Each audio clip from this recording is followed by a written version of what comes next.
रहा उसे धीरे-धीरे आने वाली एक 2 क्लास में कंप्लीट करें। तो बहुत ही अच्छा चैप्टर हम लोगों का चल रहा है और एक अच्छा टारगेट लेकर हम इसे प्राप्त कर रहे हैं। ये क्लास नंबर 6 आज हमारी है। कल आपकी क्लास ना वो थोड़ा-सा 5-6 मिनट की हो पाई थी। शायद मुझे लग रहा है कि एक ही सवाल था जो हो पाया था आपकी कल की क्लास में। तो उसे आगे आज बढ़ते हैं। जरा इस सवाल को देखिए, कॉन्सेप्ट आपको मैं बता चुका हूँ, कल की क्लास में भी बताया था सेम कॉन्सेप्ट और परसों क्लास के लास्ट में। तो ये मान के चल सकते हो कि एक ही कॉन्सेप्ट को हम 2 दिन से पढ़ रहे हैं और 2 दिन से पढ़ रहे हैं तो फिर चीज़ें आपके दिमाग में सेट हो चुकी होंगी।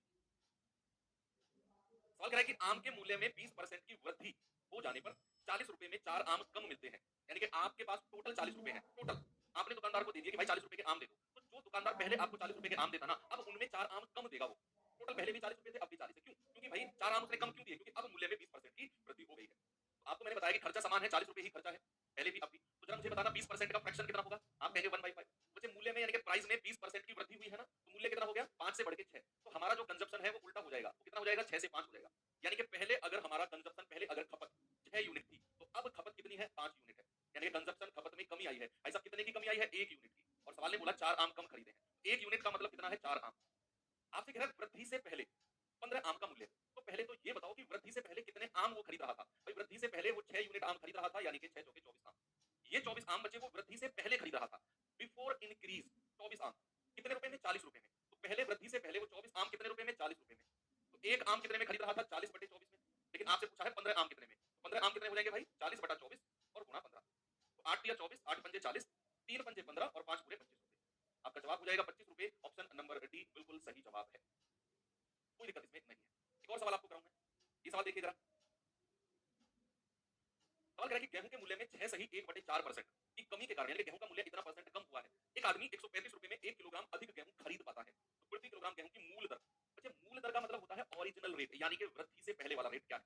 आप सबसे पहले मुझे बताओ कि 6 सही 1/4% का फ्रैक्शन कितना होता है? आप कहेंगे कि सर ये हो जाएगा आपका 1/16। 1/16 होता है क्या? 6 चौके 24 और 25/4%, परसेंट को हटाया बटा 100, 25 चौके 100 यानी कि 1/16। तो 6 सही 1/4% का फ्रैक्शन कितना हो गया मेरे भाई? 1/16। अब सवाल ने कहा कि 6 सही 1/4% की ना कमी आई है प्राइस में। 6 सही 1/4% की कमी, यानी कि जो मूल्य है वो 16 से घट के कितना हो गया? 15 हो गया। जो प्राइस है बच्चे वो 16 से घट के कितना हो गया? 15 हो गया। अगर मूल्य 16 से 15 हुआ है तो जो खपत है, जो कंजप्शन है वो कितना हो जाएगी? सर जस्ट उल्टा, वो हो जाएगी 15 से 16। यानी कि ये अगर उसकी मूल खपत है, ओरिजिनल कंजप्शन है, तो ये उसकी नई खपत है, न्यू कंजप्शन। कितने का डिफरेंस आया है? 1 यूनिट का। और सवाल कहता है 1 किलोग्राम अधिक। 1 यूनिट का मान 1 किलोग्राम। तो उसकी मूल खपत कितनी है बच्चे? मूल खपत, ओरिजिनल कंजप्शन, मूल खपत। आप कहेंगे 15 गुणा 1 यानी कि 15 किलो। तो ओरिजिनली वो 15 किलो खरीद रहा था। ओरिजिनली 15 किलो कितने रुपए में? 135 रुपए में। ओरिजिनली वो 15 किलो खरीद रहा था, बच्चे कितने रुपए में? 135 रुपए में। आपसे पूछा है प्रति किलोग्राम, यानी कि 1 किलो का मूल्य कितना है? तो हो जाएगा 135/15। 15 निमा 135 यानी कि 9 रुपए पर केजी। और यही उसका सही जवाब है। 1 किलोग्राम का मूल्य। ओरिजिनली वो 15 किलोग्राम गेहूं खरीद रहा था, खपत कितने रुपए में? 135 में। तो 1 किलोग्राम कितने में खरीदेगा? 135/15 यानी कि 9 रुपए में। और यही आपसे पूछा है। अगर वो नई खपत पूछने लग गया तो 1 यूनिट का मान 1 किलो, तो 16 यूनिट का मान 16 किलो। अब वो 16 किलो खरीद रहा है 135 में, तो 1 किलो खरीदेगा 135/16, ये उसका नया मूल्य है। अगर वो नया मूल्य पूछने लगे तो। ये सवाल देखिए बच्चे जरा, टाइप चेंज करते हैं। देखिए साउंड ठीक है, साउंड में कोई दिक्कत नहीं आ रही है।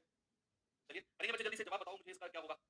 सवाल ने कहा प्रति किलोग्राम गेहूं की कीमत में 25% की कमी के कारण जॉन 600 रुपए में 5 किलो गेहूं अधिक खरीद रहा है, 5 किलो ज्यादा खरीद रहा है। तो आपसे कह रहा है कि प्रति किलो गेहूं का मूल्य क्या होगा? सबसे पहले आप मुझे बताओ कि 25% का, प्यारे भाई फ्रैक्शन यानी कि भिन्न कितना होता है? 1/4। अब सवाल ने कहा कि कीमत में 25% की गिरावट आई है। कीमत में 25% की गिरावट, यानी कि उसका जो प्राइस है वो 4 से घट के कितना हो गया? 4 से घट के 3 हो गया। तो जो उसकी खपत है, कंजप्शन है, वो 3 से बढ़ के कितना हो जाएगा? 4। जस्ट उल्टा रेशियो कर देना है। खपत इतनी हो गई, मतलब उसकी अगर मूल खपत 3 यूनिट है तो उसकी नई खपत कितनी है? 4। कितनी डिफरेंस है? 1 यूनिट। और सवाल ने कहा 5 किलो अधिक, तो 1 यूनिट का मतलब है 5 किलो। तो मूल खपत कितनी है उसकी? मूल खपत, मूल खपत ओरिजिनल कंजप्शन हो जाएगा 3 गुणा 5 दैट इज 15 किलो। ये 15 किलो है ओरिजिनल खपत। नई खपत कितनी है? 4 यूनिट यानी कि 4 गुणा 5 दैट इज 20 किलो। ये नई खपत है। अगर मुझे उसका मूल कीमत निकालनी है, ओरिजिनल प्राइस निकालना है, तो मैं क्या करूंगा? 600 रुपए डिवाइडेड बाई 15 किलो, तो 15 दूनी 30 यानी कि 20 रुपए पर किलो। अगर मुझे उसका नया मूल्य निकालना है, नया मूल्य, तो कितना हो जाएगा? 600 रुपए बटे 20, क्या आ जाएगा आपका? 30 रुपए। तो आपसे क्या पूछा है उसने? प्रति किलो गेहूं का मूल्य 40, हाँ सॉरी ये 40 है, 15 चौके 60, 15 चौके 60, तो ठीक कर देना 40 रुपए। आपसे ऑप्शन में 40 ही दिया हुआ है, इसका मतलब आपसे मूल कीमत उसने पूछी होगी। अगर वो नई कीमत पूछेगा तो नई कीमत 30 रुपए है, कहीं ऑप्शन में है ही नहीं, इसका मतलब है वो आपसे मूल कीमत की बात कर रहा होगा। ठीक है भैया? तो इस तरह के सवाल बच्चे आराम से अब आप कर लेंगे। तो यही था जो हमने कल शुरू किया था। अब चलते हैं हम अपने टाइप 11 की तरफ और बच्चे इस टाइप में हम 2 तरह के सवाल करेंगे। क्या है वो 2 तरह के सवाल आप देखेंगे अभी। पहले मैं आपको बताऊँगा किस-किस तरह के सवाल हमें पढ़ेंगे। सर जी मालूम कैसे पड़ेगा कि नया कीमत पूछ रहा है पुराना? इस सवाल में क्लियर नहीं था, नहीं तो वो लिखेगा कि मूल कीमत बताओ या बढ़ी हुई कीमत बताओ। तो साफ-साफ कहेगा इसी सवाल में क्लियर नहीं था। अब बात आती है बच्चे टाइप 11 की। इसमें टाइप 11 में 2 टाइप्स के क्वेश्चन होते हैं, जो मैंने रखे हैं, 2 टाइप के। पहले तो ये देखना है कि किस टाइप का ये क्वेश्चन है जो हमने सेलेक्ट किया है यहाँ पर। तो टाइप 11 में हमको पढ़ना है। अच्छा मैंने यहाँ पर रखा है टाइप 11 में distribution of income. Distribution of money. ठीक है? यानी कि भाई थोड़ा-सा पहले आपको ना छोटा-मोटा मैं समझाता हूँ, है क्या? अभी आप तैयारी कर रहे हो। आगे चल के आप लोग पैसा कमाओगे, सैलरी वगैरह तुम्हारी आएगी। मान लो तुम लोग सेलेक्ट हो गए, सपोज सीजीएल में आप सेलेक्ट हो गए और सीजीएल में नॉर्मली एक 2800 ग्रेड पे की जॉब का मैं 20 वाली जॉब ले रहा हूँ क्योंकि सीजीएल की पोस्ट 1900 ग्रेड पे से शायद या फिर 2000 ग्रेड पे से यूडीसी एलडीसी वगैरह शुरू होते हैं और 4800 ग्रेड पे तक जाती है। तो हम 20 वाली एक पोस्ट ले लेते हैं कि 2800 ग्रेड पे की नौकरी किसी बच्चे की लगी। ऑडिटर वगैरह कैग वगैरह में जो ऑडिटर्स होते हैं। तो ऑडिटर की 2800 ग्रेड पे की नौकरी है, उसकी सैलरी बनती है लाइक 40,000 रुपए मान लिया मैंने, 45,000 मान लिया। अब आपकी शादी भी होगी कल चल के। अभी तो आप सोच रहे हो कि भाई साहब मौज काटूंगा, ये करूंगा, सैलरी में आईफोन ले लूंगा, ये कर लूंगा। सारे शौक पूरे होंगे लेकिन लिमिटेड है ना। जब आपकी शादी हो जाएगी ना तो बहुत सारे खर्चे बढ़ जाएंगे जो आपकी जिम्मेदारी होंगे, है ना, जो आपकी जिम्मेदारी होंगे। तो वहाँ क्या होगा, आप 45,000 रुपए एक महीने में कमा के लाए, आपने 10% या 20% किराए का खर्चा दे दिया। मतलब आपकी पोस्टिंग कहीं साउथ में हुई या वेस्ट में हुई, कहीं भी आपकी पोस्टिंग हुई, आप किराए पे रहोगे, रेंट पे रहोगे, वहाँ आपने 20% दे दिया अपनी सैलरी का। मान लो टाइप 1 जो मैं अब देख कुल कुल कुल धनराशि कुल धनराशि कुल धनराशि का मतलब कुल धनराशि आपकी 100% है। कुल धनराशि सपोज आपकी 100% है या 100% छोड़ो, 100 यूनिट मैंने कहा, कुल धनराशि 100 यूनिट है। अब आपने क्या किया कि आपने इसका 20% किराए पर दे दिया, रेंट पर दे दिया, किराए पर दे दिया। मान लो आपने इसका 10% घर का सामान आ गया, घर का सामान आ गया, घर का सामान, ठीक है? 10% आपकी वाइफ ने पहले ही कह दिया था कि इस बार मुझे सैलरी का 10% अलग से चाहिए। मैं उसका कुछ भी करूँ लेकिन मुझे चाहिए। अब आप मना तो कर सकते नहीं हो, है ना? तो भैया 10% आपने अपनी वाइफ को दे दिया। तो यहाँ पर जो भी परसेंट हम निकाल रहे हैं ना बच्चे, जो भी परसेंटेज हम निकाल रहे हैं वो पूरी धनराशि का निकाल रहे हैं। कि मान लो अगर मैं कहूँ टोटल खर्चा आपका कितना हो गया, तो आप कहेंगे कि सर 20 और 10 30 और 10 40% आप कहेंगे टोटल। टोटल खर्चा अगर आप कहेंगे तो ये 40% होगा और किसका, आपकी कुल धनराशि का, यानी कि 100 का 40%। आप कहेंगे टोटल 40 रुपए खर्चा हो गया। एक टाइप का सवाल तो ये बनता है कि जब हम कुल धनराशि का परसेंटेज निकालते हैं कि भाई पूरी इनकम का इतना परसेंट यहाँ, पूरी इनकम का इतना परसेंट यहाँ, पूरी इनकम का इतना परसेंट यहाँ। अगर ऐसा सवाल बने तो आपने सारे परसेंटेज को जोड़ लेना है, सारे परसेंटेज को, अगर पूरी धनराशि में कैलकुलेट करने को कह रहा है तो। और दूसरा टाइप बनता है शेष धनराशि का, शेष धनराशि का। मेरे ऊपर बात ले आई करो, तुम तो यार हद हो गई। मतलब एक एग्जांपल बता रहा हूं, सर मैडम कितना परसेंट ले, गुरु पढ़ लो यार, तो रोटी खाने दोगे नहीं खाने दोगे? सुनो, मजाक कर रहा हूं। शेष धनराशि का जब भी ऐसा जुड़े, रिमेनिंग इनकम, उसमें क्या होता है, मान लो आपकी सैलरी है 100 रुपया, टोटल सैलरी आपकी 100 रुपए है, उसमें से 10%, सपोज 10% जो है ना, आपने किसको दे दिया, आपने किराए को दे दिया। तो आपका 10% अगर किराए पर दिया है तो शेष कितना बचा है, रिमेनिंग कितना बचा है? अगर 10% यहां दे दिया तो 90% यहां बचा होगा, 90% यहां बचा होगा। फिर भाई 100 का 10% कितना होता है, 10 होता है, रिमेनिंग कितना है, 90। अब आप कहेंगे कि सर 20% किराए उस पर दे दिया, 20% कहां, मान लो किसी से उधारी ली थी, 20% किसी से उधारी ली थी, तो जो ये 20% आप निकालेंगे ना बच्चे, ये 90 का 20% निकालेंगे, इसका 90 का 20%, तो कितना हो जाएगा, 9 दूनी 18। मतलब जब भी मैं रिमेनिंग की बात करूंगा ना, तो जितना जितना परसेंट होता रहेगा उसे निकालकर साइड करते रहेंगे, जो शेष बचेगा उसका परसेंटेज। अब 20% यहां दे दिया, मान लो कहीं भी किसी भी उधारी का दे दिया, उधारी का दे दिया, अब जो बचा है शेष कितना बचा है, आप कहेंगे 90 माइनस 18 यानी कि 72। इस तरह कहानी चलती है जब भी शेष इनकम या शेष धनराशि का बोलेगा तो। दो तरह के सवाल समझ में आ गए क्या? एक तो जब कुल धनराशि का कहेगा तो जितने भी खर्चे हैं सारे के सारे परसेंटेज को जोड़ दो। तो कुल धनराशि वाला सवाल तो बहुत आसान होता है, बहुत आसान। जितना भी परसेंटेज कहेगा ना कि कुल धनराशि का इतना परसेंट यहाँ, इतना परसेंट यहाँ, इतना परसेंट यहाँ, सारे के सारे परसेंटेज को आप जोड़ दो। लेकिन अगर कहेगा रिमेनिंग इनकम, बोलता रहेगा वो शेष इनकम का यहाँ, शेष का यहाँ, शेष का यहाँ, शेष का यहाँ, तो रिमेनिंग इनकम का जब भी कहेगा तो हमें उतना उतना परसेंट निकालकर शेष धनराशि को लिखते रहना होगा। ये होता है शेष इनकम का। ये दो तरह के सवाल बनते हैं बस इस टाइप के। क्या है जरा देखते हैं। और अगर मैं इसके लेवल की बात करूं, मैंने आपसे बोला ना ये जो कुल धनराशि वाला है बहुत आसान है, शेष धनराशि वाला इससे भी ज्यादा आसान है। ये तो बहुत आसान है ही है, शेष धनराशि वाला इससे भी ज्यादा आसान है। अभी सवाल करेंगे ना तो बहुत मजा आपको आएगा। सवाल है बच्चे, जरा देखना, पढ़ो सवाल को आराम से। क्या है सवाल? 20% दिया ना 70 आएगा, नहीं बच्चे 20% 90 रुपए का 20% है। 90 माइनस 20 नहीं करना, 90 रुपए का 20% आपने निकालना है, 18 रुपए। देखो विकी अपने वेतन का 35% किराने के पूरे महीने का खर्चा होता है, नमक तेल मिर्च मसाले सब होते हैं, है ना। तो 35% किराने के सामान पर, 15% ऋण किसी से उधार लिया था, 15% वहां, 14% बिजली का बिल कुछ पूरी है, और 6% अन्य पर खर्च करता है। ये जो खर्चा उसने किया है ना, ये पूरी सैलरी का है। यहाँ कहीं भी उसने शेष वर्ड यूज नहीं किया बच्चे। आप देखो उसने कहा अपने वेतन का 35% किराने पर, 15% ऋण पर, 14% बिजली पर, 6% अन्य पर, तो कहीं बीच क्या शेष वर्ड दिखा? आप कहेंगे नहीं सर, तो जितने भी परसेंटेज हैं ये सारे के सारे टोटल इनकम वाले हैं, कुल धनराशि वाले। और मैंने आपसे कहा जब भी कुल धनराशि वाले परसेंटेज होंगे तो हम इन सबको जोड़ देंगे परसेंटेज को, और कुछ नहीं है। अब आपसे कह रहा है कि भाई साहब ऐसा करने पर जो अंत में उसकी बचत है ना वो 24 रुपए है, प्रति महीने वेतन का मान लीजिए।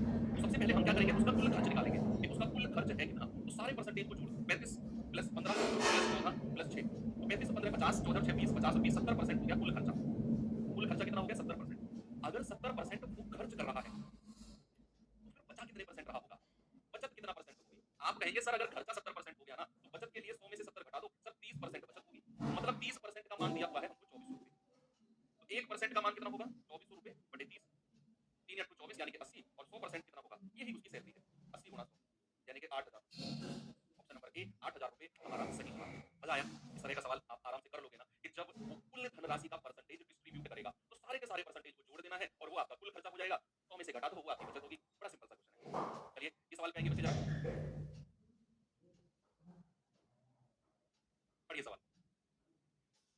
सवाल कह रहा है मार्टिन अपने वेतन का 13% दृष्टिहीन लोगों को, अच्छा अपने वेतन का 13% दृष्टिहीन लोगों को काम संस्थान में दान दिया, अपने वेतन का 12% अनाथालय को दान दिया, ये 9 हटा दो गलती से है। कह रहा है अपने वेतन का 14% शारीरिक रूप से विकलांग लोगों को दिया, अपने वेतन का यानी कि वो कुल वेतन का दे रहा है, कहीं भी उसने रिमेनिंग यानी कि शेष वर्ड यूज नहीं किया। बड़ा सवाल दिखने में लग रहा है, मैं कह रहा हूं बिल्कुल आसान पूछ रहा है, बहुत आसान। उसने कहा मार्टिन अपने वेतन का 13% दृष्टिहीन ब्लाइंड पीपल जो है देता है, अपने वेतन का 12% अनाथालय को दे देता है, अपने वेतन का 14% शारीरिक रूप से जो विकलांग है उनको दे देता है, और कहता है आगे कि अपने वेतन का 16% चिकित्सीय सहायता को दे देता है, और कह रहा है बची हुई राशि है इतनी। तो बताओ उसने अनाथालय में कितनी राशि दान की, ये तो बाद की बात है। पहले तो ये बताओ जो उसने अलग अलग परसेंटेज दिया है ये सारा मिलाकर खर्चा है कितना। आप कहेंगे सर कुल जो उसने खर्च किया है ना अपने वेतन का कुल खर्चा, वो सर जोड़ दो सबको, 13 प्लस 12 प्लस 14 प्लस 16, 13 12 25 14 16 आपका 30 30 और 25 कितना होता है 55%, ये कुल खर्चा हो गया उसका 55%। अब कह रहा है इसके बावजूद उसकी जो बची हुई राशि है वो 42,750 है, बची हुई राशि। अगर 55% उसने खर्च कर दिया, बच्चे बचत कितनी होगी, 100 में से 55 घटा दो सर 45% बचत होगी। तो क्या 45% बराबर 42,750 होगा, 45% का मान, तो 1% कितना होगा, 1% 42,750 बटे 45, तो 9 पंजे 45, 9 चौके 36, 4 2 6, 9 सत्ते 63, 9 पंजे 45 जीरो, 5 नाम 45, 5 पूरे 25 जीरो, तो 1% आ गया 950। हमसे 100% का मान नहीं पूछा, हमसे मार्टिन का वेतन नहीं पूछा, हमसे पूछा है कि अनाथालय में कितना पैसा उसने दिया है, अनाथालय में बच्चे कितना पैसा उसने दिया ये हमसे पूछा। तो कितना दिया है अनाथालय, ये रहा 12%। अनाथालय में यानी कि उसने ऑर्फनेज में कितना दिया है 12%, ऑर्फनेज में कितना दिया है 12%, और 12 गुणा 950, 1% कितना 12%, 12 जीरो जीरो 12 पंजे 60, 12 निमा 108 और 6 114, तो ये आपका जवाब हो जाएगा 11,400 रुपए उसने ऑर्फनेज यानी कि अनाथालय में दिया है। बात क्लियर है बच्चे, आगे बढ़ सकता हूं मैं। चलो अब बात आती है शेष इनकम की, चलो शेष आय वाले भी देख लेते हैं सवाल जरा।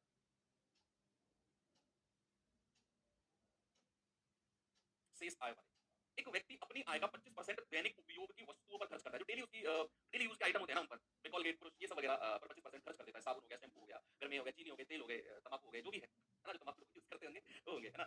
तो 25% दैनिक उपयोग की वस्तुओं पर खर्च करता है। क्या इसके अतिरिक्त है शेष आय का, यहाँ वर्ड जुड़ गया है रिमेनिंग इनकम, शेष आय। यहाँ आप सारे परसेंटेज को डायरेक्ट नहीं जोड़ सकते हो, क्योंकि यहाँ उसने शेष आय का बोला है, 25% दैनिक वस्तुओं पर यूज किया है, और जो शेष आय बची रिमेनिंग इनकम 25% खर्च करने के बाद जो शेष बचा उसका 18% घर के किराए पर खर्च करता है, और फिर जो उसके बाद शेष आय बची उसका 16% यात्रा ट्रैवलिंग पर खर्च करता है, घर से ऑफिस वगैरह पर।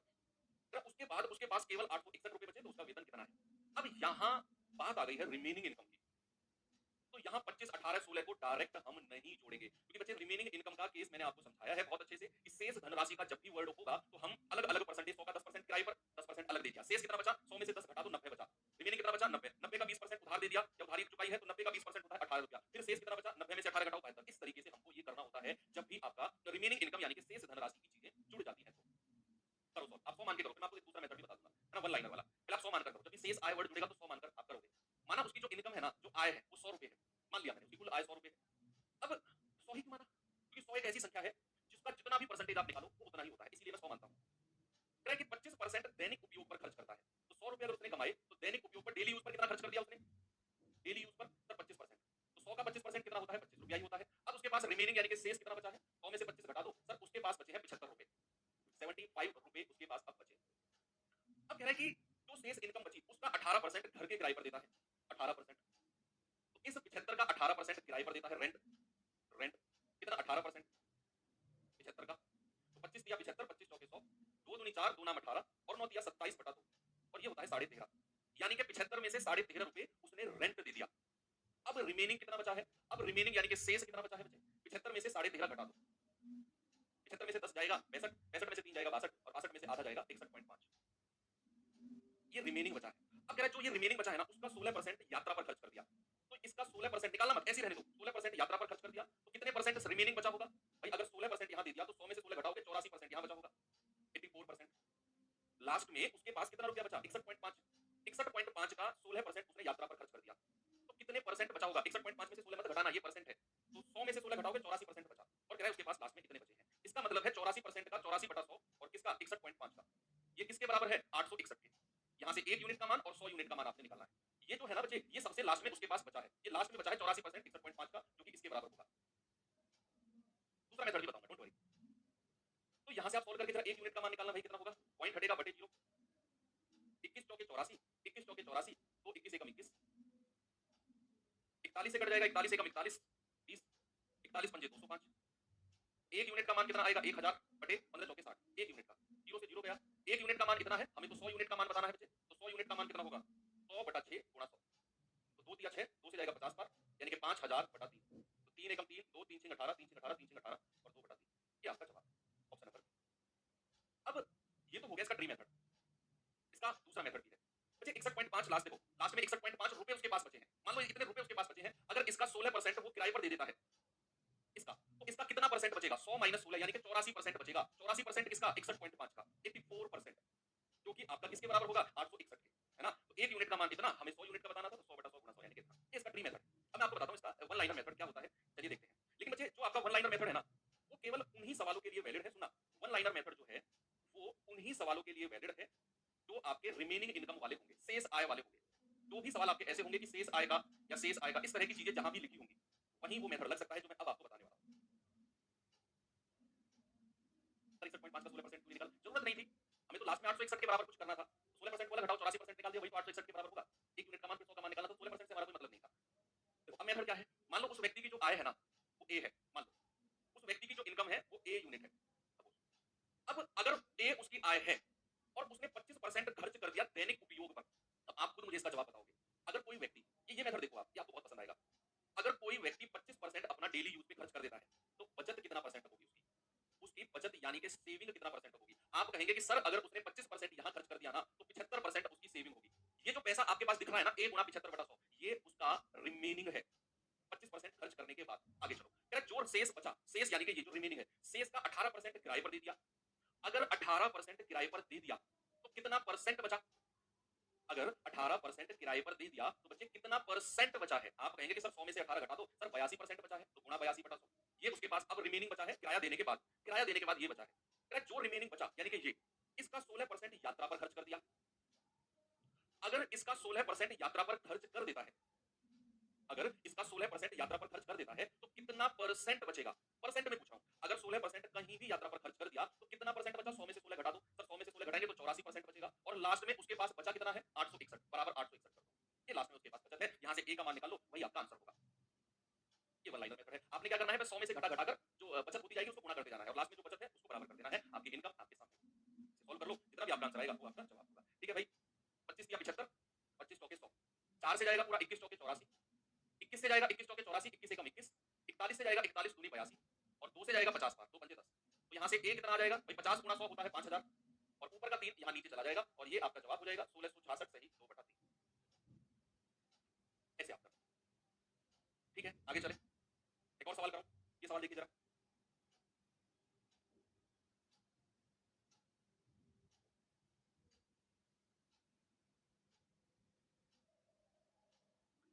सवाल कह रहा है भवानी ने अपनी मासिक आय का 15% बच्चों की शिक्षा पर और 20% भोजन पर खर्च किया। अच्छा, ये सवाल अब दोनों का मिक्स है। जो दो मेथड, दो टाइप के मैंने आपको बताए थे ना, शेष और टोटल, दोनों का मिक्स क्वेश्चन है अब ये कि भवानी अपनी आय का, भवानी अपनी इनकम का 15% बच्चों की शिक्षा पर और 20% भोजन पर खर्च करता है। टोटल का, टोटल का सवाल ने कहा कि 15% बच्चों की शिक्षा और 20% भोजन पर, जितना भी भवानी ने कमाया ना उसका 15 और 20%, और इन दोनों के बाद, इन दोनों खर्चों के बाद जो उसके पास रिमेनिंग बचा, अब वर्ड यहां लिखा है शेष का, रिमेनिंग जो बचा उसका 40% खेल पर और 30% परिवहन पर खर्च किया रिमेनिंग का। कह कि इन सभी खर्चों के बाद उसके पास 10,257 रुपए बचे। तो भवानी की मासिक इनकम क्या थी? सवाल अब आपका मिक्स बन गया, शेष वाले का और इसका। तो यहां आपको थोड़ा सा संभल के चलना पड़ेगा। जुड़ा था। आप कहेंगे कि भवानी ने 15% शिक्षा पर यानी कि एजुकेशन पर और 20% भोजन पर यानी कि फूड पर, तो टोटल कितना हो गया? 15 और 20 35%। ये टोटल हो गया, क्योंकि यहां से लेकर यहां तक कहीं भी रिमेनिंग यानी कि शेष वर्ड नहीं जुड़ा हुआ था। तो अगर रिमेनिंग वर्ड नहीं जुड़ेगा तो जितने भी परसेंटेज है सबको हम जोड़ देते हैं। तो 15% शिक्षा पर और 20% भोजन पर, तो 15 और 20 35%, इन दोनों पर खर्च किया। अब कह रहा है कि इन दोनों के बाद जो रिमेनिंग इनकम बची, जो रिमेनिंग बची यानी कि अब जो शेष बची, शेष का रिमेनिंग का 40% उसने खेल पर यानी कि स्पोर्ट्स पर और 30% परिवहन पर यानी कि 30% ट्रांसपोर्ट पर, ट्रांसपोर्ट पर, ट्रांसपोर्ट पर। इन दोनों को जोड़ेंगे, आ गया 70% यानी कि टोटल इतना आ गया। तो शेष का 70% उसने इन दोनों पर खर्च कर दिया। तो जिन दोनों परसेंटेज के बीच में शेष वर्ड नहीं जुड़ा था, हमने उन दोनों को सीधा सीधा जोड़ दिया। 15 और 20 35%, अब कह रहा है शेष का 40 और 30 70%, इन दोनों को अलग जोड़ दिया। अब आप वो वन लाइनर मेथड यूज कर लो। आप इसे 100 मानकर भी कर सकते हो, आप वन लाइनर मेथड भी यूज कर सकते हो कि मान लिया कि भवानी की जो इनकम है वो ए है, और अगर उसने 35% जो है शिक्षा और खाने पर खर्च कर दिया, 35%, तो कितना परसेंट बचाया होगा? शेष कितना परसेंट बचा होगा? अगर 35% इन दोनों पर खर्च कर दिया, सर 65% बचा होगा, 100 में से 35 घटा दो। अब कह रहा है शेष का 70% इन दोनों पर खर्च कर दिया, तो अगर 70% यहां खर्च कर दिया तो बचाया कितना होगा? 30%। ये लिख दो, और लास्ट में उसके पास कितना बचा है? 10,257। इसके बराबर कर दो, यहां से भवानी की इनकम आपको मिल जाएगी। आपको सवाल बहुत ही ज्यादा संभल कर पढ़ना होगा। ये आपने देखा कि उसने लिखा हुआ मासिक आय का 15% बच्चों की शिक्षा पर, 20% भोजन पर। कहीं भी उसने ये नहीं लिखा कि 15% शिक्षा पर और शेष का 20% भोजन पर, ऐसा नहीं लिखा उसने साफ लिखा 15% शिक्षा और 20% भोजन। तो मैंने दोनों को जोड़ दिया, 35% आ गया इन दोनों पर। अब कह रहा है कि शेष का 40% खेल पर और 30% ट्रांसपोर्ट पर, तो शेष का 40 और 30 जोड़कर 70% यहाँ। तो इन दोनों परसेंटेज के बीच में वर्ड था शेष। अब मैं वन लाइनर मेथड लगा दूंगा। मान लिया भवानी की इनकम है ए, तो उसने 35% इन दोनों पर खर्च किया तो 65% बचाया होगा। फिर जो बचाया उसका 70% इन दोनों पर खर्च कर दिया तो 30% बचाया होगा, और बराबर 10,257। यहां से भवानी की इनकम हमें मिल जाएगी। आप इसे 100 मानकर भी कर सकते हो, ठीक है? तो कैसे पता चलेगा कि दोनों टाइप में प्रैक्टिस से पता चलेगा भाई। आप सवालों को प्रैक्टिस करोगे ना इस तरह के, पता चल जाएगा आपको। देखो, जीरो से जीरो गया, 13 से कटेगा, 13 पंजे 65, 13 सत्ते 91 और 2 11, 13 थे 104, 104 6 और 5 11, 13 निम्मा 117। फिर ये 3 से जाएगा, 3 से जाएगा, 3 दूनी 6, 3 6 18, 3 3 9। ये 5 से जाएगा पूरा 20 बार। तो यहाँ से भवानी की इनकम कितनी आ जाएगी? 263 गुणा 20 गुणा 10 यानी कि 200। तो 2 जीरो लास्ट में लिख दो, 2 दिया 6, 2 6 12, 2 3 4 और 1 5। तो 52,600 जो है ये भवानी की इनकम है। ठीक है, आप इसे 100 मान कर भी बच्चे आराम से कर सकते हैं। ठीक है, अब कर लेना कि 100 मान लेना भवानी की इनकम, उसका 35% अलग कर देना, जो शेष बचेगा 65%, उसका 70% अलग कर देना, उसका 30% बराबर इसके कर देना, और वहां से का कर सकते हैं। चलिए एक और सवाल करते हैं। ये सवाल देखिए भाई जरा।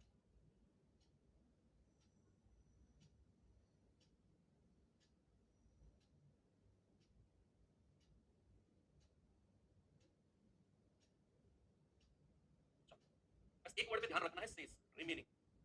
वो कह रहा है कि राजन अपने वेतन का 10% किराए पर खर्च कर देगा, किराए पर, और उसने वेतन के शेष भाग का 20% परिवहन पर, जिसके बाद उसने वेतन के शेष भाग का 40% भोजन पर, इसके अलावा शेष भाग का 80% विभिन्न बिलों पर खर्च किया। क्या यहाँ एक बात आप नोटिस कर रहे हो कि हर परसेंटेज से पहले शेष वर्ड जुड़ा है, रिमेनिंग वर्ड हर परसेंटेज से पहले। उसने कहा अपने वेतन का 10% किराए पर, और जो शेष बच गया उसका 20% परिवहन पर, और जो उसके बाद शेष बच गया उसका 40% भोजन पर, उसके बाद जो शेष बच गया उसका 80% उसने विभिन्न बिलों पर खर्च किया। तो हर परसेंटेज से पहले रिमेनिंग वर्ड जुड़ रहा है ना, वन लाइनर मेथड से उड़ा दो। कह रहा है कि वह बैंक में 5,000 जमा करता है और 1480 अपने भाई को दे देता है। तो ये सारे परसेंटेज खर्च करने के बाद उसके पास 5,000 प्लस 1480 बचे हैं। अब इन दोनों को जोड़ दो। आप कहेंगे कि सर 6480 रुपए उसके पास ये बचे हैं, 5,000 बैंक में दे दिए और 1480 अपने छोटे भाई को दे दिए, तो दोनों को मिलाकर कितना है? 6480। ये 6480 रुपए उसके पास बचे होंगे कब? जब ये सारे परसेंटेज खर्चे हटा दिए हैं। अब आपको वन लाइनर मेथड करना है, मगर एक लाइन में फेंक के मारोगे सवाल को। कैसे? आप मान लो कि राजन की जो इनकम है, राजन की जो आय है वो ए रुपया है, मान लो। अगर वो 10% किराए पर खर्च कर रहा है तो कितना परसेंट बचा रहा होगा? आप कहेंगे कि सर अगर उसने 10% किराए पर खर्च किया है ना, तो 90% बचाया होगा, गुणा, फिर कह रहा है शेष भाग का 20% परिवहन ट्रांसपोर्ट पर खर्च कर दिया, तो बचाया कितना होगा? 100 में से घटा दो, 80% बचेगा। फिर कह रहा है कि उसके बाद शेष का 40% भोजन पर, तो बचाया कितना होगा? 100 में से 40 घटा दो, 60% बचाया होगा। फिर कह रहा है उसके बाद शेष का 80% बिल, तो 80% अगर बिल पर खर्च कर रहा है तो बचाएगा कितना? 100 में से 80 घटा दो, 20 बचाएगा, 20 बटा 100। और ये सब किसके बराबर होगा? 5,000 प्लस 1480 यानी कि 6480 के बराबर। यहां से ए का मान निकाल दो, सवाल आपके सामने है। आपने एक चीज यहां नोटिस की कि हर परसेंटेज से पहले रिमेनिंग वर्ड जुड़ा हुआ है। ये 10% तो शुरू का है, शेष भाग का 20% आप चेक कर लो, शेष का 40% आप चेक कर लो, कह रहा है कि शेष का 80% आप चेक कर लो। हर परसेंटेज से पहले शेष जुड़ा हुआ है। अब सीधा वन लाइनर कर सकते, 100 वाले मेथड से भी कर लेना। ठीक है, जल्दी से आप इसे सॉल्व करेंगे बच्चे। ऊपर कितनी जीरो है? 1 2 3 और 4, 1 2 3 और 4 हटा दी मैंने। तो ये 9 से कटेगा, 9 सत्ते 63, 9 दूनी 18, जीरो। 8 से कटेगा, 8 नाम 72, जीरो। 6 से कटेगा, 15 छक्के 90, 15 बार कटेगा। तो 1 गुणा, ऊपर तो 2 बचा है, नीचे कितना बचा है? 100 गुणा 100 यानी कि 10,000, और बराबर 15। 2 से कटेगा, 2 पंजे 10, 5,000 बार। ए कितना आ जाएगा? 5,000 गुणा 15, तो 15 5 75,000। ये आपका ऑप्शन नंबर ए बिल्कुल सही जवाब है। कितना सिंपल है, सिंपल नहीं है मतलब अच्छा सवाल है। लास्ट क्वेश्चन करते हैं इस तरह का, जरा देखिए। ये आय का तो नहीं है लेकिन सवाल अच्छा है, इसी तरीके से होगा, आय वाला नहीं है लेकिन सवाल अच्छा है। पढ़िए जरा एक बार सवाल को, टाइप चेंज करते हैं।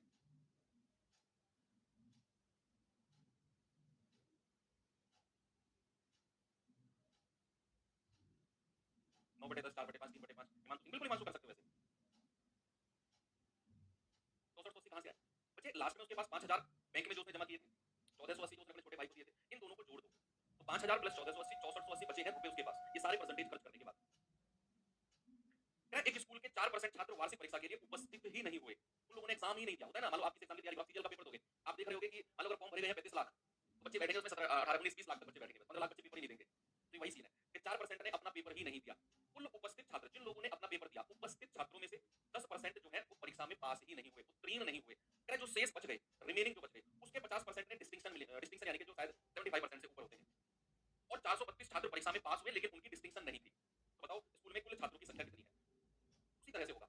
यहाँ भी आप देखो, हर परसेंटेज से पहले रिमेनिंग यानी कि शेष वर्ड जुड़ा हुआ है। अगर 4% ने परीक्षा ही नहीं दी, अगर जिन्होंने परीक्षा दी, यानी कि जिन्होंने परीक्षा दी का मतलब है जो शेष बचे, 4% ने परीक्षा नहीं दी तो शेष जो बचेंगे उन्होंने परीक्षा दी होगी, तो जिन्होंने परीक्षा दी उनका 10% पास नहीं हो सके, अगर जो शेष बच गए 50% की डिस्टिंक्शन मिली, 432 लोग पास हुए लेकिन डिस्टिंक्शन नहीं थी। उसी तरीके से करना है। तो मान लो कि स्कूल में जो कुल संख्या है ना वो ए है, कुल संख्या मैंने मान ली कि कुल संख्या जो है प्यारे भाई ए है। अगर कुल संख्या मैंने ए बोल दी, फिर मैंने कहा कि अगर 4% लोगों ने पेपर ही नहीं दिया तो कितने परसेंट ने पेपर दिया होगा? आप 100 में से 4 घटा दो सर, 96% लोगों ने पेपर दिया होगा। गुणा, अब जिन्होंने पेपर दिया, जिन्होंने पेपर दिया उसमें से 10% पास ही नहीं हो पाए, फेल हो गए। तो अगर 10% पास ही नहीं हो पाए तो कितने परसेंट पास हुए हैं? आप 100 में से घटाओगे सर, 90% पास हुए हैं।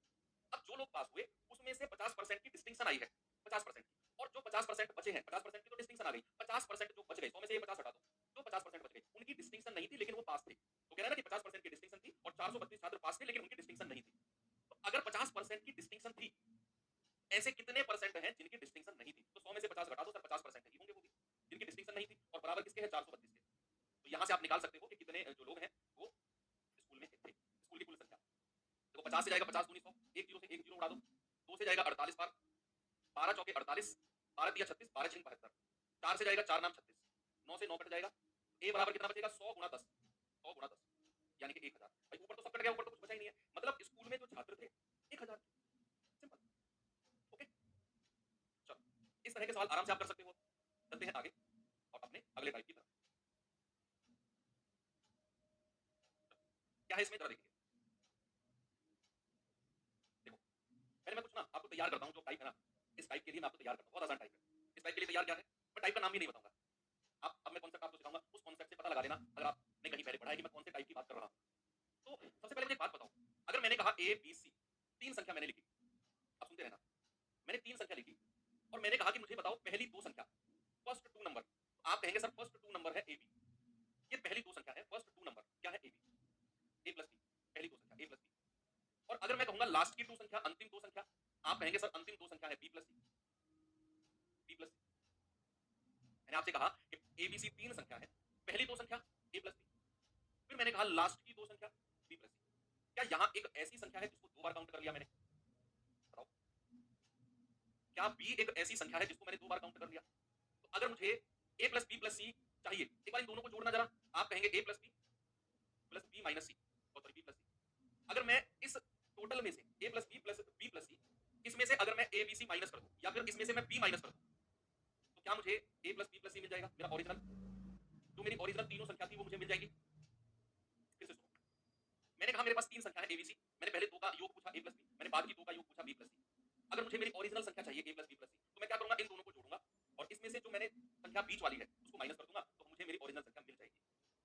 अभी इसको थोड़ा सा रुको, होल्ड करो, अब थोड़ा सा आगे चलते हैं। अभी सस्पेंस है थोड़ा सा कि हम जा किस तरफ रहे हैं, थोड़ा सा सस्पेंस है, अब समझ जाओगे। अच्छा, मैंने आपसे बोला एक गोला है ये और एक गोला है ये, अब समझ गए? कुछ लोग समझ गए। मैंने कहा एक गोला है ये और एक गोला है ये। मान लो ये गोला जो है ना, ये गोला जो है ये हिंदी भाषी क्षेत्र का है, हिंदी भाषी क्षेत्र, और ये गोला जो है ये इंग्लिश भाषी क्षेत्र का है, जो लोग इंग्लिश बोलते हैं। ऐसा होता है ना, कुछ लोग आपने देखे होंगे मतलब जानबूझकर इंग्लिश झाड़ते हैं, जानबूझकर, उनको पता है कि सामने वाले को अंग्रेजी नहीं आती है, उसके सामने इज दैट नो ब्रो ऐसी ऐसी बातें करेंगे, मतलब ऊट पटांग वाली अंग्रेजी, उनको पता है कि ये इंप्रेस हो जाएगा क्योंकि इसको अंग्रेजी नहीं आती है। ऐसे लोगों से बच के रहना। कुछ लोग ये पता होती है कि इसको अंग्रेजी नहीं आती फिर भी अंग्रेजी झाड़ते हैं, है तो ये जो क्षेत्र है ये अंग्रेजी भाषी क्षेत्र का है, ये पूरा गोला, ये पूरा गोला, और ये पूरा गोला हिंदी भाषी क्षेत्र का है, और जो ये जो बीच वाला पार्ट है ना, ये बीच वाला पार्ट है, ये दोनों का है, दोनों का, यानी कि English plus Hindi, Hindi plus English. अच्छा, इसको बोलते हैं वेन आरेख। क्या बोलते हैं? इसको बोलते हैं Venn diagram, Venn diagram, Venn diagram, यानी कि वेन आरेख। आपने रीजनिंग में पढ़ा होगा, आपने रीजनिंग में पढ़ा होगा वेन आरेख यानी कि वेन डायग्राम। मैंने कहा ये जो गोला है ये हिंदी भाषी क्षेत्र का है, और ये गोला जो होगा ना बच्चे, ये अपने आप में 100% होगा, पूरा गोला, पूरा गोला अपने आप में 100% होगा, और ये वाला गोला भी अपने आप में 100% होगा, अपने आप में, अपने आप में 100% होगा। अगर मैं आपसे कहूं कि कोई शहर है, कोई सिटी है, उस शहर में, उस शहर में मैंने कहा 40% लोग, 40% लोग हिंदी बोलते हैं उस शहर में, उस शहर में 40% लोग हिंदी बोलते हैं, और उस शहर में, उस शहर में 30% लोग अंग्रेजी बोलते हैं। मैंने कहा कोई शहर है, कोई सिटी है, उस शहर में 40% लोग हिंदी बोलते हैं, 30% अंग्रेजी, और 10% ऐसे लोग हैं जो दोनों भाषा बोलते हैं, हिंदी और अंग्रेजी दोनों। ऐसे 10% लोग हैं, ऐसे 10% लोग हैं जो हिंदी और अंग्रेजी दोनों बोलते हैं। तो जो दोनों लैंग्वेज वाला है उसको हम बिल्कुल बीचों बीच रखेंगे। अब अगर मैं आपसे पूछूं कि केवल हिंदी बोलने वाले लोग कितने हैं, केवल हिंदी बोलने वाले लोग, तो आप कहेंगे कि सर केवल हिंदी बोलने वाले लोग तो ये है, क्योंकि अगर मैं इसमें एंट्री कर गया, बेशक ये पूरा गोला हिंदी का है, मैंने कहा बेशक ये पूरा गोला हिंदी का है, लेकिन अगर मैं कह रहा हूं केवल हिंदी, अच्छा अगर मैंने कहा केवल हिंदी वाले लोग कितने हैं, तो आप कहेंगे सर ये पूरा गोला 40% का हिंदी का, और उसमें से ये वाला पार्ट 10% माइनस कर दो, तो सर केवल हिंदी बोलने वाले लोग हैं 30%, केवल हिंदी बोलने वाले, ओनली हिंदी। तो ओनली हिंदी वाला पोर्शन ये हो जाएगा, ये वाला हमने इधर नहीं जाना, केवल हिंदी। अगर मैंने कहा केवल अंग्रेजी, तो केवल अंग्रेजी वाला पार्ट ये हो जाएगा, केवल अंग्रेजी, यानी कि केवल इंग्लिश में लिखते हैं ओनली इंग्लिश, ओनली इंग्लिश, है ना? तो ये कितने हो जाएंगे? ये पूरा गोला कितने का है? 30% का, और उसमें से 10% हटा दो, आप कहेंगे सर 20% जो होंगे वो केवल अंग्रेजी बोलेंगे, केवल इंग्लिश। क्यों? ये पूरा गोला 30% का अंग्रेजी बोलने वाले लोग, और इस 30% में 10% ऐसे लोग भी हैं जो हिंदी भी बोल लेते हैं, लेकिन मैंने कहा ओनली इंग्लिश, जिनको हिंदी आती ही नहीं, तो वो हो जाएंगे ये वाले लोग। तो हम इस पूरे 30% में से ये 10% हटा देंगे, ये आ जाएगा 20%। तो ये होता है आपका वेन डायग्राम यानी कि वेन आरेख। अब सवाल की तरफ चलते हैं और वहीं से समझेंगे। आपको मैं ये सवाल वन लाइनर से भी समझाऊंगा और वेन आरेख से भी समझाऊंगा, दोनों मेथड बेस्ट है, दोनों आपको अच्छे लगेंगे। एक टाइम हो गया सर, कोई माफी नहीं है ऐसे गुनाह की। चलो, सवाल है परीक्षा में 53% उम्मीदवार विज्ञान में और 48% गणित में असफल हुए, फेल हो गए, और कह रहा है कि दोनों विषय में 40% फेल हो गए, दोनों विषय में 40% फेल हो गए। तो आपसे कह रहा है कि दोनों विषय में कितने परसेंट पास हुए हैं। दो तरीके से कराऊंगा, वेन डायग्राम और बिना पेन उठाने वाला तरीका, दोनों से। वेन डायग्राम भी जरूरी है और बिना पेन उठाने वाला तरीका भी आपको आना चाहिए, एग्जाम में वही आप लगाओगे पक्का। अब ये तो पता चल गया कि ये सवाल वेन डायग्राम से होगा, वेन आरेख से। क्यों? क्योंकि इसमें दो ग्रुप की बात हुई है, कह रहा है कि 53% विज्ञान में फेल हो गए और 48% गणित में फेल हो गए, और दोनों विषय में 40% फेल हो गए। तो ये तो श्योर है कि हमारा जो सवाल है ये वेन डायग्राम से होगा। एक पार्ट होगा आपका विज्ञान का यानी कि साइंस का, और दूसरा पार्ट होगा गणित का यानी कि मैथ्स का। लेकिन अभी भी एक थोड़ा सा कंफ्यूजन है कि सर वेन डायग्राम में हम परसेंटेज पास का लें या फेल का लें। जब भी आप ऐसा सवाल पढ़ो, आप एक चीज देखो कि दोनों विषय में पास दिया हुआ है या फेल दिया हुआ है, ये देखना है सवाल को। जस्ट पढ़ते ही आपकी जो पहली नजर है वो यही जानी चाहिए कि दोनों सब्जेक्ट में 40% फेल हुए हैं, तो दोनों सब्जेक्ट में पास दिया हुआ है या फेल दिया हुआ है। आपने देख लिया कि सर दोनों सब्जेक्ट में फेल दिया हुआ है, दिमाग में चाबी भर लो, अगर दोनों सब्जेक्ट में फेल दिया हुआ है तो वेन आरेख फेल का बनेगा, अगर दोनों सब्जेक्ट में पास दिया हुआ है तो वेन आरेख पास का बनेगा। That's it। हमने देखा कि दोनों सब्जेक्ट फेल का है तो वेन आरेख हमारा फेल का बनेगा। दोनों सब्जेक्ट में 40% फेल है, उनको यहां लिख दो, बिल्कुल बीचों बीच। जो दोनों सब्जेक्ट में फेल है उसको बिल्कुल बीचों बीच लिख दो। ये सर यही कंफ्यूजन रहता है, बिल्कुल अब होगा ही नहीं। आपने देखना है दोनों सब्जेक्ट में फेल है या पास है। अगर दोनों सब्जेक्ट में फेल है वेन आरेख फेल का, दोनों सब्जेक्ट में पास है वेन आरेख पास का। फेल का है वेन आरेख फेल का, बीच में लिख दिया। अब हमें फेल का ही परसेंटेज चाहिए, क्या 53% विज्ञान में फेल हुए, 53% जो लोग हैं ना विज्ञान में फेल हुए हैं, तो हमें तो बनी बनाई चीज मिल गई कि 53% अगर विज्ञान में फेल हुए हैं तो यहाँ लिख दो 53%, यानी कि पूरा गोला 53% का होगा। उसने कहा 48% गणित में फेल हो गए, तो यहाँ लिख दो 48%। अच्छा एक बात सामने देखो, पेन साइड में रखो भाई साहब, ब्लैक टी शर्ट आपसे कह रहा हूँ, सामने देखो, अगर यहाँ पास का परसेंटेज दिया होता, पास का परसेंटेज दिया होता तो हम 100 में से घटाकर फेल का परसेंटेज निकालते। क्यों? क्योंकि हमें दोनों सब्जेक्ट में फेल दिया हुआ है, तो हम वेन डायग्राम फेल का बना रहे हैं। अगर यहाँ पास का परसेंटेज दिया होता तो हम 100 में से घटाकर फेल का ही परसेंटेज निकालते। अब आप मुझे बताओ कि अगर अगर मैं आपसे पूछ लूं, अगर मैं आपसे पूछ लूं कि केवल साइंस में कितने पास फेल हुए हैं, केवल साइंस में, केवल साइंस में, तो आप पूरा गोला 53 का है, उसमें से 40 घटा दो, तब 13% लोग हैं जो केवल साइंस में फेल हुए हैं, केवल ओनली साइंस में। अगर मैं कहूं केवल गणित में कितने फेल हुए हैं, केवल गणित, केवल गणित, तो आप कहेंगे सर पूरा गोला 48 का है, उसमें से 40 घटा दो, सर 8% केवल गणित में फेल हुए हैं, 8%। अगर मैं कहूं टोटल फेल कितने हैं, टोटल फेल, आपने एक काम करना है, ये 13 प्लस ये 8 प्लस और जो दोनों सब्जेक्ट में है 40 जोड़ देना है। 13 8 21, 21 और 40 61% आपके कुल फेल आ गए। तो टोटल पास कितने हो जाएंगे, टोटल पास आप 100 में से 61 घटा दो, सर 39% होंगे जो टोटल पास होंगे। बस इतना आपने करना है, ठीक है। बात समझ में आ गई कि वेन डायग्राम जो बनेगा वो दोनों सब्जेक्ट में जो परसेंटेज दिया होगा उसका बनेगा। वेन डायग्राम दोनों सब्जेक्ट में जो परसेंटेज दिया होगा उसका बनेगा।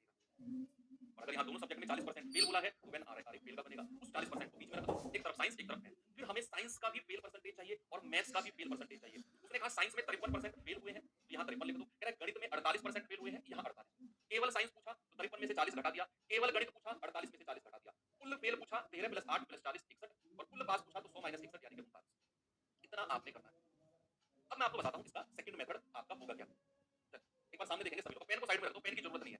सेकंड मेथड में पेन की जरूरत नहीं है, और सेकंड मेथड में ना तुम वाही वाह कर दो तो नाम बदल देना बेटा। उसके लिए होल्ड करो, एक घुट पानी पी लूं मैं। सुनो, एक बात बताओ, अगर मैं कुल फेल पूछता हूं आपसे, टोटल फेल, टोटल फेल, देखो कॉमन सेंस का यूज है, तो मैंने आपको शुरू में वो चीज बताई थी ना, ये वाली चीज, इसका मैं यूज करने वाला हूं, इसका मैं यूज करने वाला हूं, देखना इसका कैसे। मैंने देखा कि मुझे अगर एबीसी चाहिए तो मैं इन दोनों को जोड़कर ये कॉमन वाला पार्ट माइनस कर देता हूं। अब इसी का हम यूज करने वाले हैं। अगर मैं टोटल फेल आपसे पूछूं तो क्या करेंगे, जरा इस गोले को जोड़ना 53, जरा इस गोले को जोड़ना 48। एक बात बताओ मुझे, सामने देखो, एक बात बताओ, जब मैंने 53 लिखा साइंस का, तो क्या इस 53 में ये 40 आ चुका था? और ये 40 मैंने इस गोले का पूरा 53 था, इस गोले का मतलब है 53। तो जब मैं ये 53 लिख रहा था, ये 40 इसमें आ चुका है, ये 40 इसमें आ चुका है ना। और जब मैं इस 48 को लिख रहा हूं, इस 48 को, तो फिर से ये 40 आ गया। तो क्या 40 दो बार आ गया? क्या 40 दो बार आ गया कि नहीं? कह दो यस सर, दो बार आ गया। जब आप 53% लिख रहे थे तब भी 40 आ गया, जब आप 48% लिख रहे हो तब भी इसमें 40 आ गया। तो क्या मुझे एक 40 को माइनस करना होगा? भाई दो बार काउंट हो गई चीज, दो बार काउंट हो गई ना चीज, तो एक 40 को मैं माइनस कर दूंगा। ये मैंने माइनस कर दिया क्योंकि 40 दो बार आ गया। एक बार यहाँ इस 53 को लिखते टाइम, एक बार इस 48 को लिखते टाइम 40 दो बार आ गया, एक बार 40 को माइनस कर दो। ये कितना होगा जरा, 8 3 11 5 4 9 1 10, और उसमें से 40 घटाओगे, आप कहेंगे 61% फेल हो गया। अगर 61% फेल है तो पास कितना है फिर? तो माइनस 61, 39% पास है। आपको क्लियर है कि नहीं चीज जो मैंने बोली है? एक बार मुझे थम्स अप करके बताओ अगर ये लाइन आपको समझ में आई हो तो। कि जब मैं इस 53 को लिख रहा हूं, पूरा गोला 53 का है, तो ये 40 इसमें आ चुका है। जब मैं इस 48 को लिख रहा हूं, ये पूरा गोला 48 का है, पूरा गोला 48 का है, तो ये 40 इसमें फिर से आ गया। तो 53 प्लस 48 में 40 दो बार आ गया। एक बार मुझे माइनस करना होगा, तो जो परसेंटेज आएगा वो फेल का परसेंटेज होगा, पास के लिए 100 में से घटा दो। अगला सवाल दो, ये सवाल करिए, करो जरा।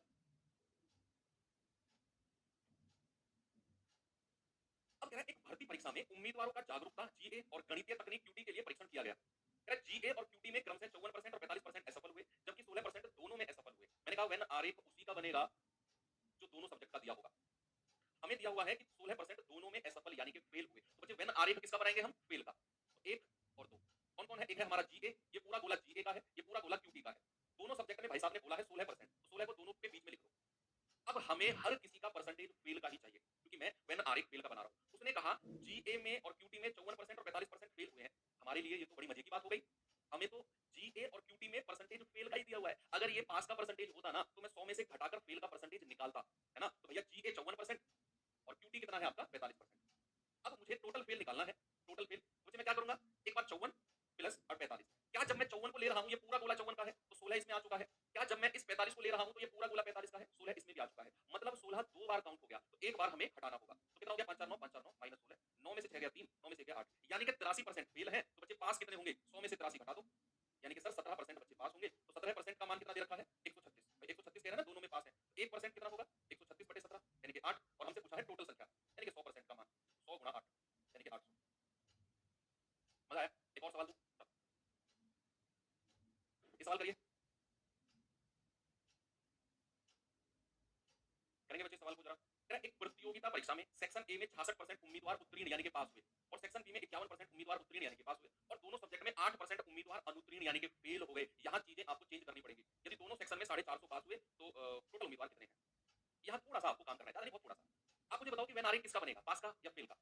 सर वेन आरेख बनेगा जो दोनों सब्जेक्ट में हमको दिया हुआ है। उसने बोला है दोनों सेक्शन में 8% अनुत्तीर्ण यानी कि फेल हुए, मतलब कि वेन आरेख जो बनेगा वो फेल का बनेगा। तो एक और दो कौन कौन से दोनों सब्जेक्ट हैं? एक है सेक्शन ए, एक है सेक्शन बी। अब हमें उसने बोला है कि दोनों सब्जेक्ट में 8% फेल हुए हैं, तो 8% को यहाँ दे। अब हमें सेक्शन ए में भी फेल परसेंट चाहिए और सेक्शन बी में भी फेल परसेंट चाहिए, दोनों में फेल चाहिए। लेकिन हमसे बोला है ए में तो 66% पास हुए हैं, हमें यहाँ फेल परसेंट पता करना होगा। बच्चे अगर ए में 66% पास हुए हैं, तो ए में फेल कितने हुए होंगे? ए में फेल कितने हुए होंगे? आप कहेंगे सर 100 माइनस 66 यानी कि 34% ए में फेल हुए होंगे। और बी में फेल कितने हुए होंगे? आप कहेंगे सर 51% पास किया हुआ है, तो 100 माइनस 51 यानी कि 39% फेल हुए होंगे बी में। ये हमें पता करना होगा, क्योंकि हम जो है ना आरेख बना रहे हैं बच्चा, वो फेल का बना रहे हैं। तो ए में फेल कितने हैं? 34%, और बी में फेल कितने हैं? 49%, 49, 49। 100 माइनस 51 49 आएगा। बात क्लियर है? अब हम पता करेंगे टोटल फेल कितने हैं, टोटल फेल। तो टोटल फेल के लिए 34 प्लस 49। जब मैं 34 को ले रहा हूं 8 काउंट हो गया, जब मैं 49 को ले रहा हूं 8 फिर से काउंट हो गया, मतलब एक 8 को मुझे यहां माइनस करना होगा। एक बार 8 को मुझे यहां माइनस करना होगा। 9 4 13, 4 3 7 और 1 8 माइनस 8, ये आ गया 75%। मतलब 75% तो फेल है। तो पास कितने होंगे? 100 में से 75 घटा दो, सर 25% पास होंगे। अब सवाल ने बोला है कि 450 पास हुए हैं, 450 पास हुए हैं, तो 25% का मान 450, तो 1% का मान और 100% का मान आप गुणा 100 कर। 450 गुना 4 होता है 1800। ऑप्शन बी हमारा सही। आगे सभी का। अब ये सवाल बच्चे आपके लिए मैं दे रहा हूँ होमवर्क के लिए, और करना इसे आप। कल हम बढ़ाएंगे चीजों को आगे, और अभी 2 क्लासेस में और लगेंगी, कल की और परसों की 2 क्लास में हम एंड कर देंगे परसेंटेज को, और फिर मिलेंगे। हो सकता है कि संडे में भी आपकी मैं क्लास लगा दूं, जो कल की क्लास हमारी डिस्टर्ब हुई है ना, कल जो हमारी क्लास डिस्टर्ब हुई थी, हो सकता है उसकी पूर्ति करने के लिए हम संडे में भी 1 आध घंटे की क्लास लगा दें। ओके, तो चलिए, थैंक यू, बाय बाय।